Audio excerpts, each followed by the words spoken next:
For the past few years, I've been all about alternative technologies that allow us to get out of the digital distraction. I believe I wasted years of my life on just scrolling through nonsensical media. And detoxing from dopamine is a very powerful productivity hack, and I suggest it for anyone, especially people now who are always on their devices. These devices are designed to be addicting. Some of the simple hacks are, of course, remove social media apps and even email from your phone, and just have what you need on the phone to be a phone. I also have a light phone, which is a minimalist phone for weekends and off hours, because it's just a natural uh, consequence of carrying around this supercomputer all the time that you tend to use it for, over rely on it, use it for too much, use it unnecessarily. So this light phone, it barely does anything, and I'm happy with that because I only have this phone so that people can reach me as needed, or I can reach people, or I can go have a conversation with my dad while walking through a garden, etc. So those are the beauties of it. And as Cal Newport writes in Digital Minimalism, a lot of the fears around not having a device with us at all times are greatly exaggerated. So you tend to be like, what if this happens? What if that happens? What if I can't reach so and so? What if I fall off a cliff? Greatly exaggerated. Those The world is actually safer now than it's ever been, though the media would try to convince you otherwise. However, that is neither here nor there. If you have a device inundating you with fearful stories at all times, that's going to create a certain level of consciousness. Is going to create a certain level of productivity. So that's why I suggest personally getting out of that. When I work with clients in intense somatic engagements, I always have them detox their diet and their media consumption. Like no media for 3 months. And Gurdjieff did a similar thing at the beginning of the century. No newspapers. You want to start to know what the truth is. Get off the newspapers. He thought even in the 19 teens that those were designed to kind of indoctrinate you into a certain way of being that made you more easy to control. Has anything changed, I wonder? So at the very least, you turn off your notifications because your time is precious and sacred. It's not, large corporations and even individuals do not have the right to encroach upon your peaceful moment at any given time and of their own will, because that makes you very permeable energetically, and that's a sign of a lack of boundaries. And that's thinking about it in this way is more empowering because we tend to think, oh, this is just normal, this is what we do. But inviting like Apple News or whatever into your bed, it's like you could have had a peaceful sleep. Uh-oh, there's suddenly a war on. My sleep is destroyed. Is there really a war on? We don't know. It's just, that's the story that comes through your phone. What if you know tomorrow instead of today? Is that okay? What if you know 2 months from now instead of today? What if that story is debunked a couple weeks from now and you never saw it? So you are free to architect your own life. And that's a beautiful thing. So I get off smart devices at a certain time of day. I get off screens for the blue light. I use the blue light glasses. And I have a minimalist phone for after hours. I write on a vintage typewriter on my page per day, which is one of my commitments to myself, to live a rich, full life. And there are various ways you can do this. I have this remarkable 2 tablet where I can scroll on a paper white screen, which I love. Though I love more scrawling in a Moleskine notebook, or it's another version of a notebook. So, however, if you sit to do your page per day or work into your novel or your journal, and you sit at a computer, this whole trap starts again. There's just too much power there for the human mind to get our grip on. And we know this because productivity is going down in the important realms. Like if you want to be a machine and get through your Excel spreadsheet, that's cool. Now you have AI helping you, that's cool. If you want to express as a rich, full human, enter a rapturous state and a flow state, then choose another tool. And I mean, there are various consequences of being on a screen too much, and some of them are, like if you read The Anxious Generation,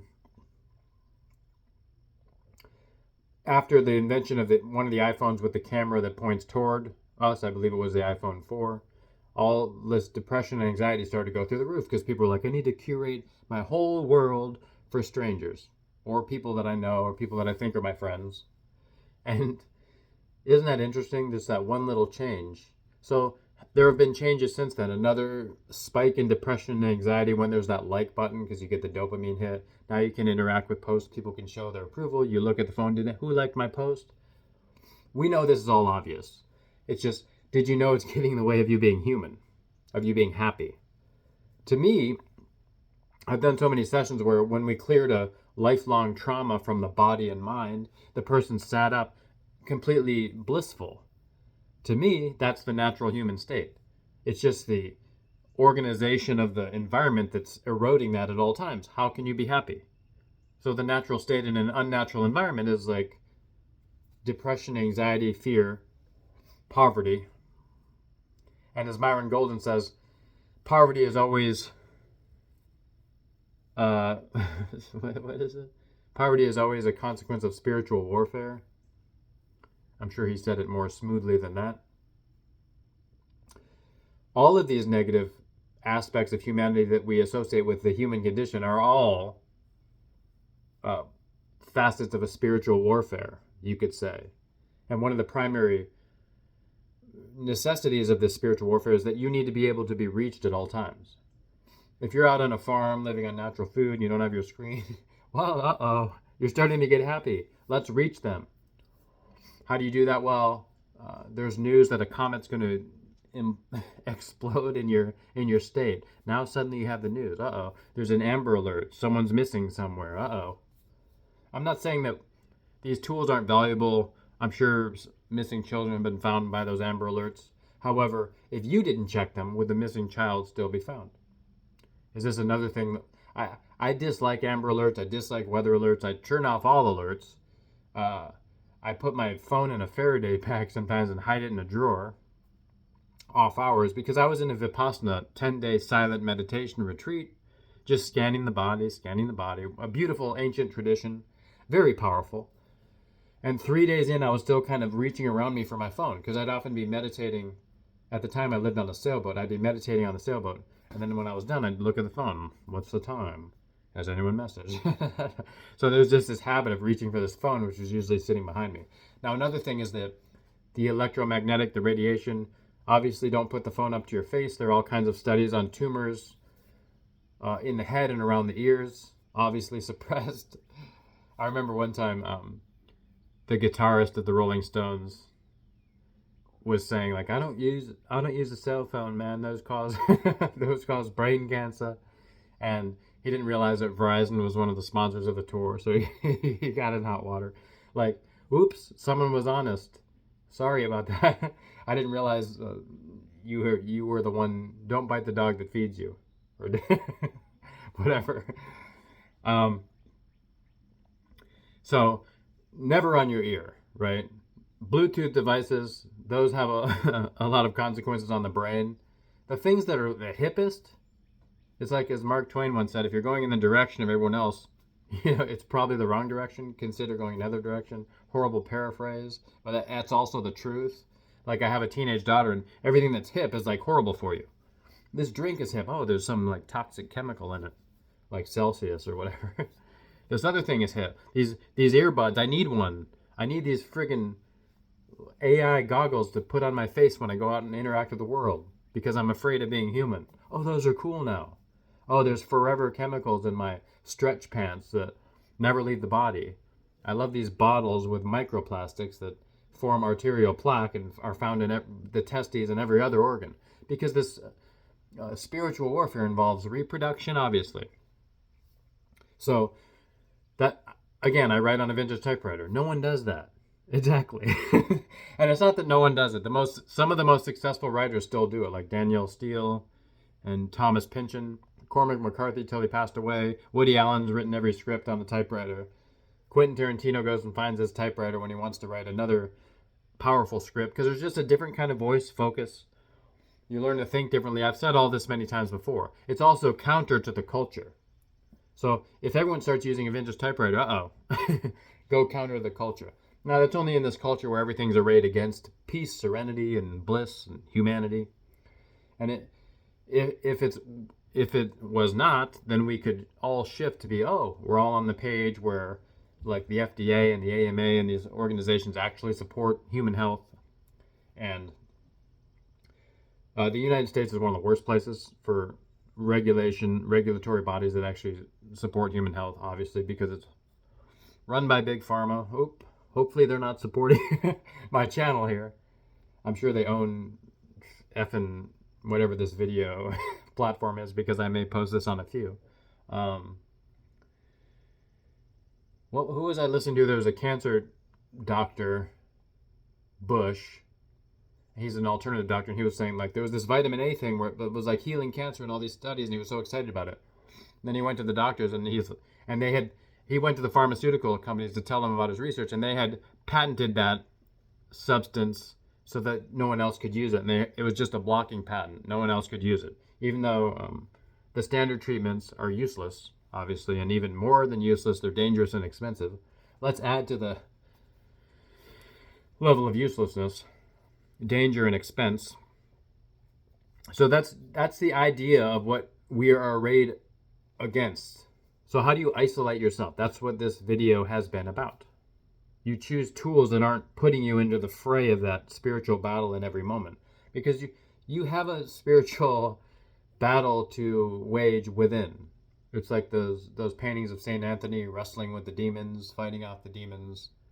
There's a world within you, and if you do Vipassana, you just scan within, nothing else, and you'll see a rich world and all your old karma and everything in upheaval and all of your pains, like everything you are. Life happens where this body meets the present moment. When you're in this digital state, you're not in the body. I'm checking in with my body a lot now. You can see the pauses. Still, I'd be a lot more in my body, and I have allergies right now, so that's why I'm sniffing. And those aren't even natural, by the way. Isn't that shocking? Because people plant like a different ratio of feminine to masculine trees, and it creates more pollen because they don't want the trees to drop seeds. So the other gender tree puts out more pollen to kind of like, oh no, we're missing the other gender. So like, I can't suffer and have it be like part of the natural world, I don't think. I don't know. Dr. Sebi would say if you eat very naturally, then mosquitoes don't bite you. And he had some interesting ideas. However, it is linked to some sort of dietary thing. There's a vitamin B component, whereas if you take vitamin B as a supplement, they don't bite you as much, at least for some blood types. And so even mosquitoes, like Mark Twain has this thing where he's writing about, why are mosquitoes on the ark? Why are these things? And he's kind of asking the question of like, why did God preserve these creatures that are kind of like nemesis to us and frenemies?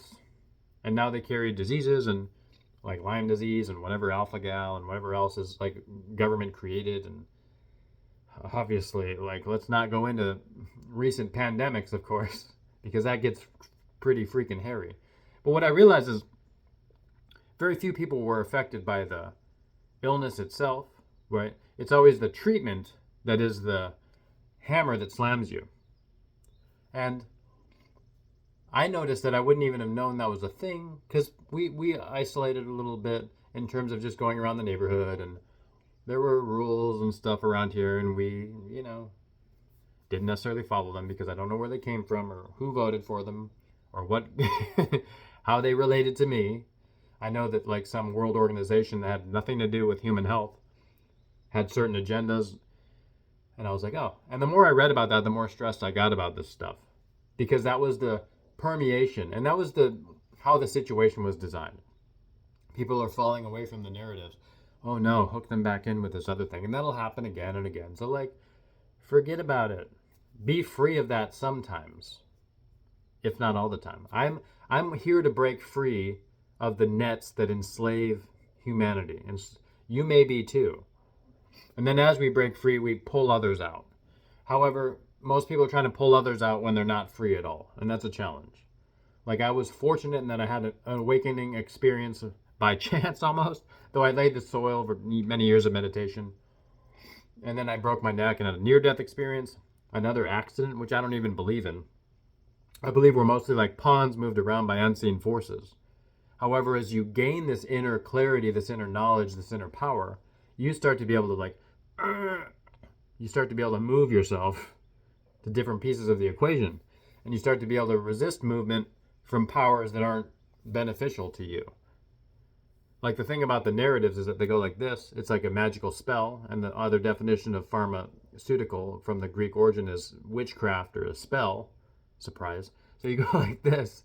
And most of humanity goes, "Ruh!" Like, let's make them react like this. "Ruh!" So they're under this hypnosis, totally trapped and enslaved. And we're not above that. Like I'm an intelligent person. I think a lot. I meditate. I read a lot of alternative stuff. By the way, you can learn a lot about business and growth and etc. That's all materialistic framework. If you want to learn a lot of the spiritual stuff, I order old books on eBay. I find old collectible books. I get old Gurdjieff books that aren't in print.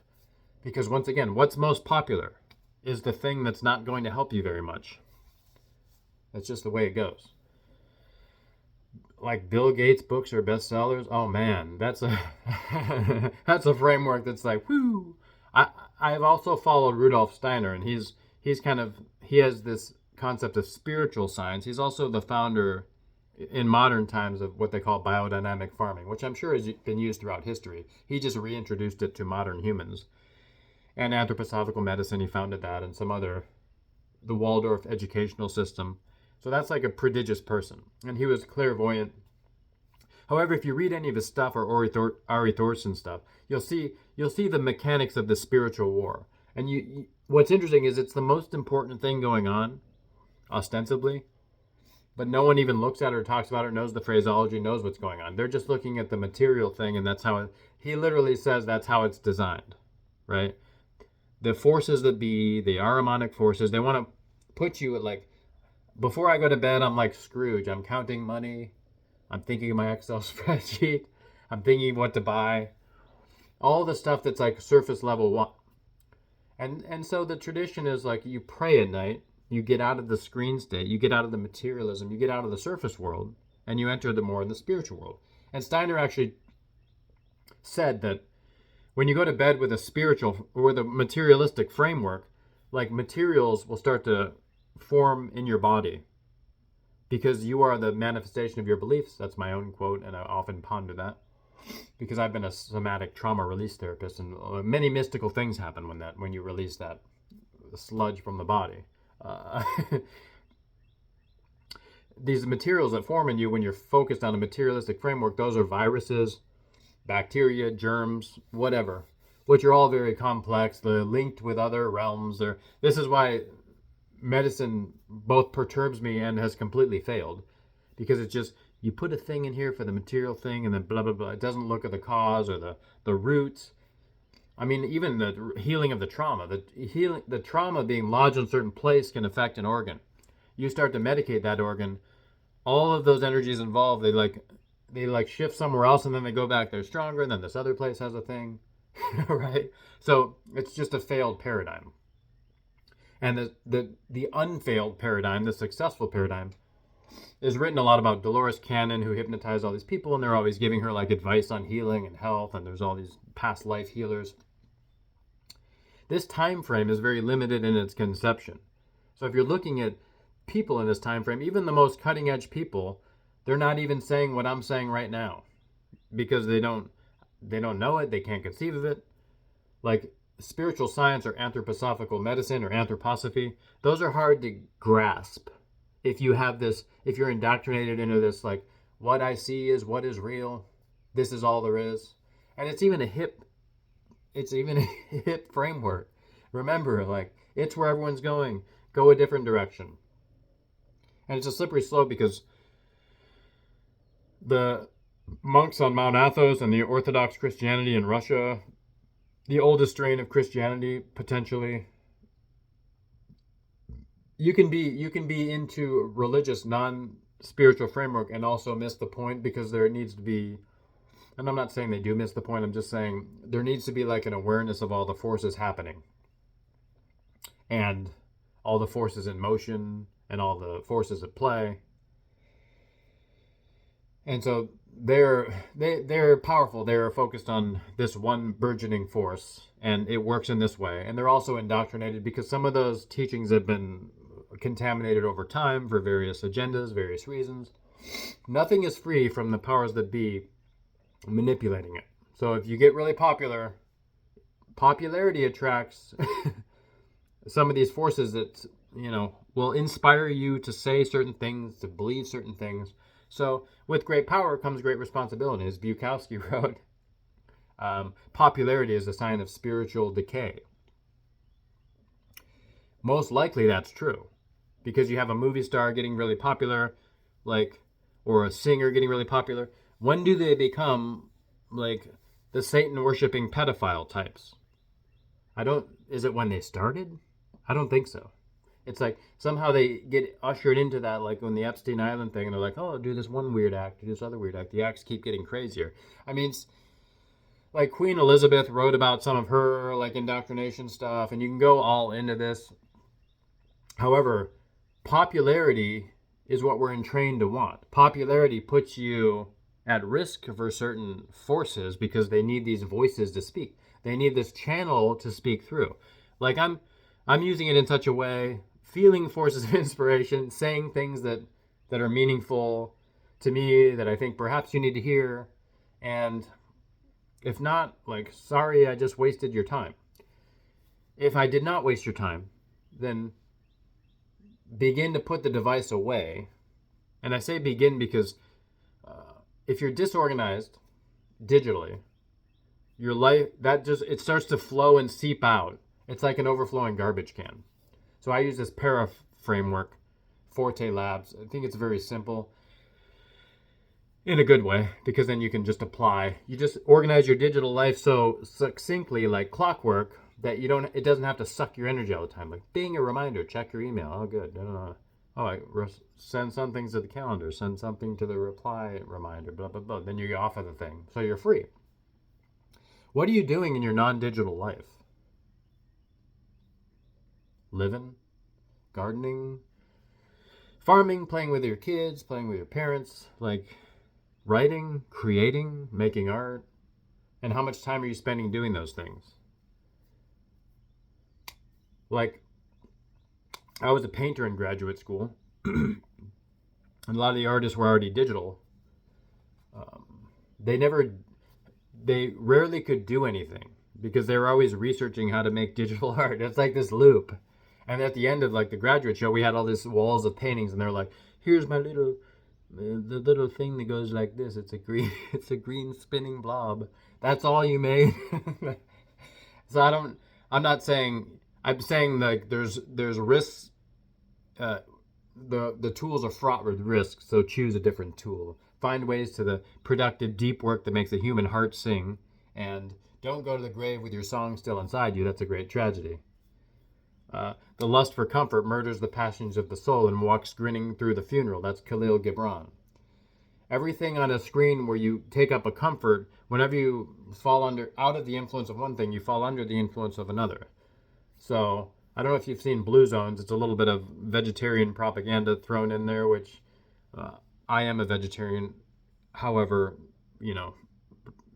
a lot of it is propaganda because different bodies do different things. And from the spiritual realm, it's a different equation than from the physiological realm to consider. But there's this staggering little scene where people are giving up. They have a robot mowing the lawn, something's doing the laundry. All these machines are doing work for us. So that frees us up to be humans, to go live, to go jogging, to go rowing. Except what do? We sit on the screen as the laundry's going, or we sit on the screen as the vacuum robot's going. So we keep sacrificing those moments to fall back into the indoctrination of this BS bull, stuff. So this is your invitation to be more free, free yourself, and that's beautiful. Again, I work with clients in small groups. We use digital tools. I love to do the in-person work wherever possible. In a small room with people changing themselves and changing the world. That's how we must be the change we wish to see in the world, Gandhi. And that's all there is. Don't tell me that there's another thing. Don't tell me that if you go tell people what's wrong with them and what's wrong with their life and how you have certain ideals, which you also don't follow, don't tell me that that has any impact on anyone anywhere, or even yourself. And don't tell me that you're not suffering for that. Like, the whole point of Christianity is like, be less judgmental. Same with Buddhism. Be less judgmental. Taoism. Practice not doing and everything falls into place. Just practicing being non-gentle, gentle and non-judgmental means you look within and you see, oh, this is my stuff, not their stuff. I'm projecting outward when it's actually my thing. So look at your thing. Whenever anyone's doing something you disapprove of, do I approve of myself? You don't, or that thing wouldn't trigger you. Or you do, and you're like, oh, well, how could I reach that person? Or how could I do even better with this thing? Like when someone leaves a negative comment, which they invariably will on this or wherever, then I post 4 new positive pieces of content that answers the questions if there are any. And I just transmute whatever negativity into something positive. Stop wasting time. Like, what am I going to go in there? You're a jerk. I'm going to block you. You little rat person. Or like, people are always defending computers and medicine. Like, again, the voice of the drones. And who doesn't know that medicine can do some things? Who doesn't know that computers can do some things? You don't have to state what is completely blatantly obvious. Like, sometimes I post about how typewriter is beautiful and someone's like, I like computers better.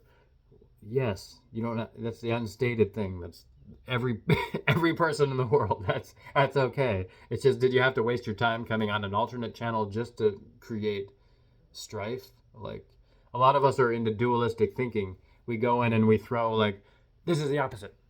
This is the opposite.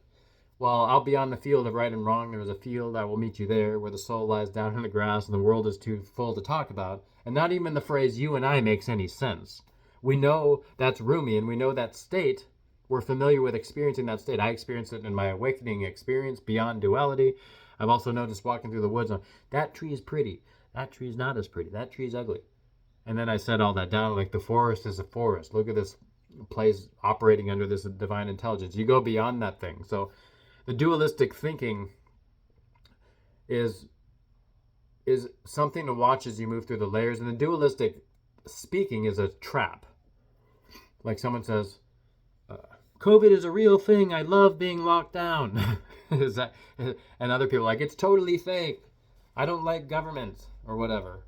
And then people will like go back and forth and throw their arguments in, and no one changes. No one changes their mind. No one changes the mind of the other. However, there is beauty in these conversations that are happening.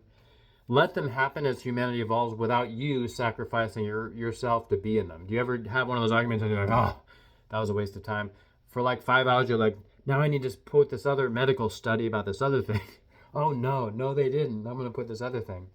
And then at the end, they're like, well, lol, you don't know what you're talking about. You're like, what? All these arguments? And they still didn't change?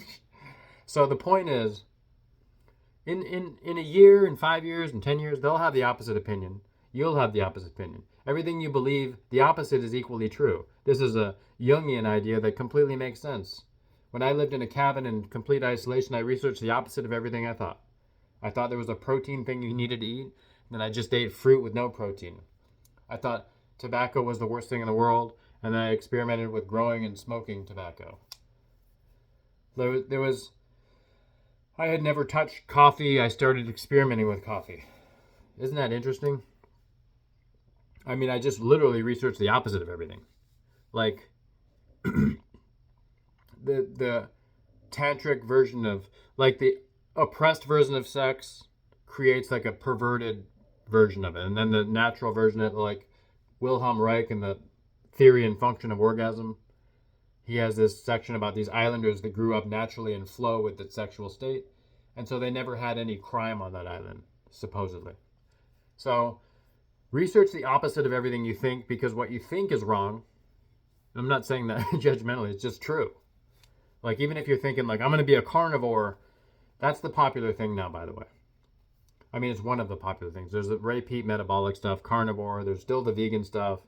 Like, whatever you're going into is going to be kind of softened over time. So don't hold on gently because it's going to pass, right? Everyone I know who thought milk was a form of bloodletting now has some dairy. Everyone I know who is a raw foodist does now not. Everyone I know who is a carnivore, their health falls apart, their hormones drop off the map. They go off of that. People that are low carb are now like wanting to reset their metabolism, so they reintroduce carbs or whatever, right? Just find what brings you peace and practice. What Gandhi's autobiography, he called it my experiments with truth. That's you. You're experimenting with this life experience of truth. So there you go. Get off the screens for a while, long enough to experience your own truth, because you'll get the guidance of your higher selves, your higher selves, your whatever beings are supporting you or entities or not supporting you, pulling you into the wagons of addiction. And once you start ignoring them, they kind of start howling. So it's good to acknowledge them and say thank you for sharing, and the howls get quieter, and then you start to listen to a more empowering voice, and that's beautiful. And read things that are no longer being read. I think Buckminster Fuller had a lot of pieces in place about how the world can be improved, so you can't find most of his stuff now. Like, seriously? And if you, Rudolf Steiner, there's like, they're just putting a lot of his lectures into books in English. So a lot of his brilliance was not even known yet. And he's got some stuff that's hard to conceive of because it's like, I've never heard that anywhere. And of course, take it with a grain of salt. He's always like, run it through yourself and see if you believe it. But find a way to find the truth and live fully. That's the beautiful thing. So again, I'm Stephen Budden. Reach out to me if you want to do some unleashing of yourself and resolving old trauma together. I do that occasionally with clients. And thank you. I love you. I'll see you on the other side.